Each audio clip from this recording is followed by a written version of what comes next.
Hello everybody, welcome, this is Brightwing and welcome to another anime character battle royale. This time we'll be featuring the battle between Whitebeard versus Hashirama. Yeah, so let's begin. First let's learn more about the characters. Okay, now here's Whitebeard. Now his real name is Edward Newgate, he is 17 years old. Now for his abilities, he has the Gurgura Nomi fruit, which pretty much has the ability to make earthquakes out of the air. I'll explain more of that later. And he knows all three forms of hockey. And his equipment, he has a Bacinto, which think of it like a giant spear. Yeah, that's probably the best way to fit it, a giant spear. Okay, now we got Hashirama. His real name is Hashirama Senju. Now, here's the thing with him. Now I'm using Hashirama as in the peak of Hashirama during his fight with Madara, where he kills Madara. So they never really explain how old he is. All right, so his age is remain a mystery. We don't know how old he was when he died.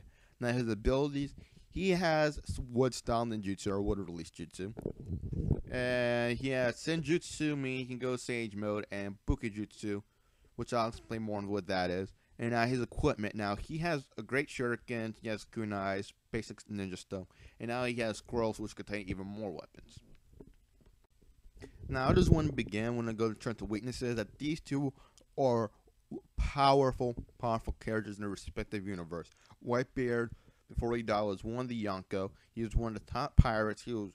He can beat down Admiral easily. All right. And Hashirama is considered a God of Shinobi, so they don't really that many weaknesses, but they have a lot of strengths. Now I kind of took down a few of their strengths to their physical abilities.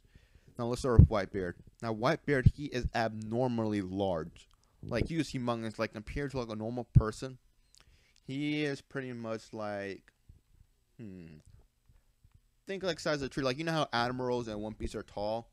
Well, he's taller and bigger. Now, he has extreme pain tolerance. He took like a stab through his body, didn't flinch at all, and also when he died standing up while getting shot.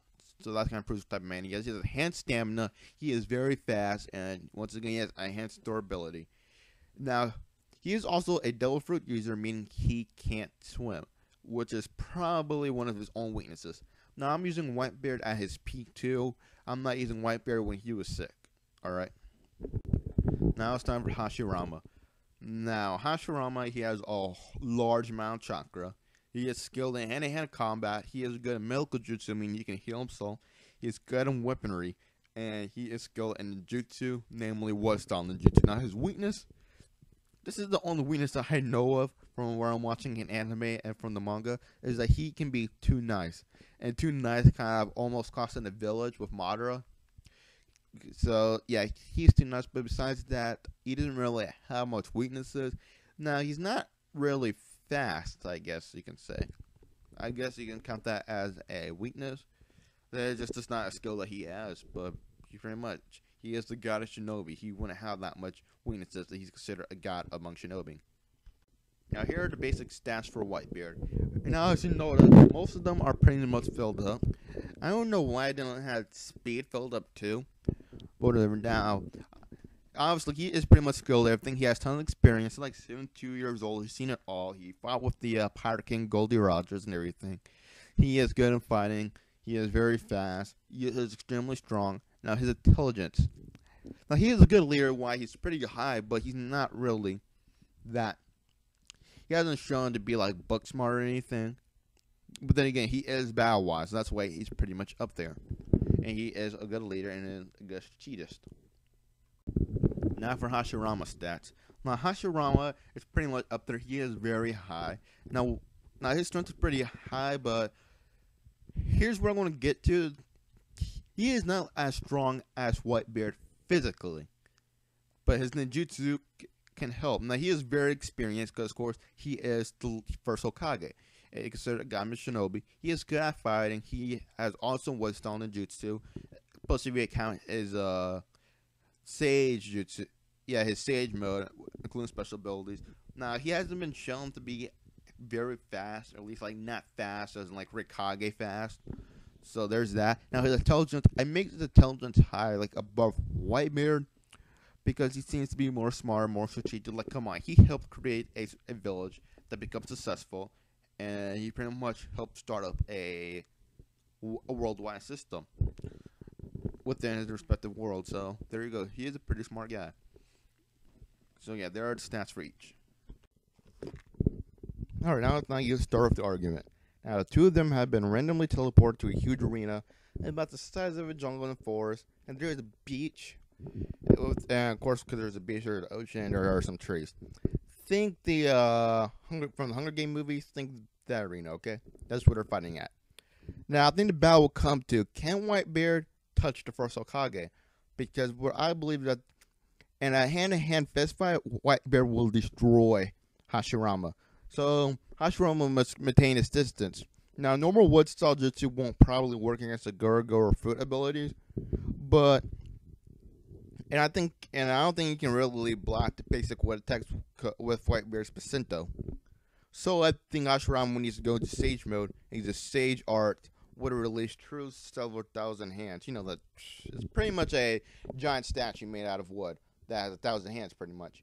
And with that, he can he can pretty much take on the Nine-Tailed Beast wrapped with his Anno, okay? And he can pretty much create a giant cradle. So there you go. Now Whitebeard may be able to defeat it with the Gurgura fruit, because he can also cause earthquakes and tsunamis, which I think will be a major help against him for taking down that wooden statue. So now here's the thing: Whitebeard is extremely fast. Hashirama is not as fast as Whitebeard. So there you go. So, and they also gotta count that Hashirama's weapons against a Pacinto, but Whitebeard is bigger and he's also stronger than Hashirama. But I think Hashirama Ninjutsu will help combat that. Then don't forget that Whitebeard also has Haki, which you're gonna have to debate yourself if the Haki will be able to be much to help against Hashirama. Now, for you think who I would think would win, I don't know. They're both extremely powerful. Though, like I said, if Whitebeard gets near Hashirama, Hashirama is dead. So I'm leaning more towards Whitebeard in this fight, but Hashirama has more than a chance because he doesn't really have any weaknesses, and you want to get tired easily because he has a whole large amount of chakra. And Whitebeard is overpowered too. And don't forget, this is both of them in their peak too. Still, Whitebeard doesn't have to worry about getting sick or anything like that. Now here's where you guys come. You can vote. There's a link in the description. I'm gonna have a link somewhere in the video to a poll, and you can vote on that. And I'll show the winner next week with the next video. And then, the next fight will be Ursa from Fairy Tail versus Tsunade from Naruto. And Tsunade is also Hashirama's granddaughter too. Now, please also debate this in the comments below, and please subscribe and like this video. Now, have a nice day.